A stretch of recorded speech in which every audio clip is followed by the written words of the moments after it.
during the last months of Srila Prabhupada's manifested life, it was the two of them,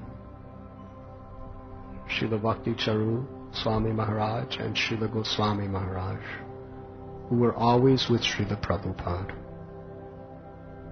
Bhakti Charu Maharaj told me that every morning, first thing in the morning, he would be right there to meet Srila Prabhupada, to give him his medicines, whatever.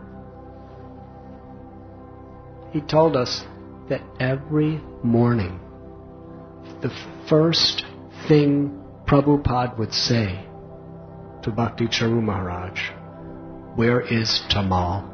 Please bring Tamal." Goswami Maharaj would sometimes be sleeping. Bhakti Charu Maharaj would say, "Prabhupada is calling for you." Immediately he'd just get up and run to Srila Prabhupada's room, offer his obeisances, just at his beck and call, ready to do anything and everything for him. Prabhupada would give him instructions on critical subjects which were burning in his heart during his last months. Sometimes he would consult him. Sometimes he would speak casually to him. How dear he was to Srila Prabhupada.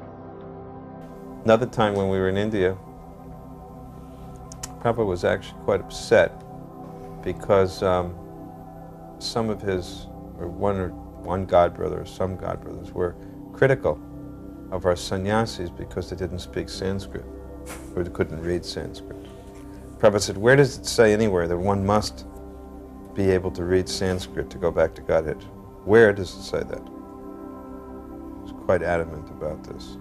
And he said, my disciples may be, it was at the same time, he said, my disciples may be disqualified in so many ways.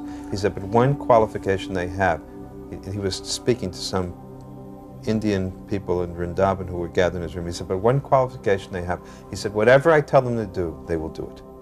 They have full faith in whatever I say.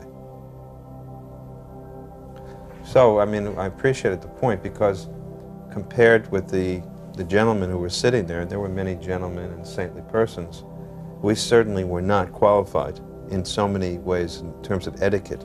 And Prabhupada in fact said that. He said, I know often they make mistakes in terms of etiquette.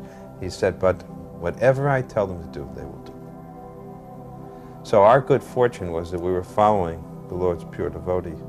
And,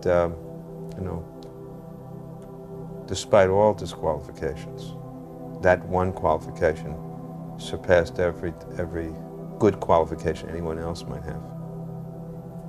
Prabhupada wrote me in a letter that I had so many opportunities for sense gratification throughout my life, but Krishna always saved me, and I never knew what is meat eating, gambling, intoxication, or illicit sex.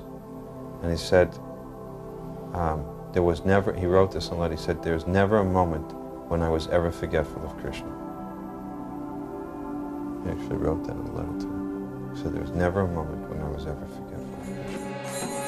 Hare Krishna, Hare Krishna.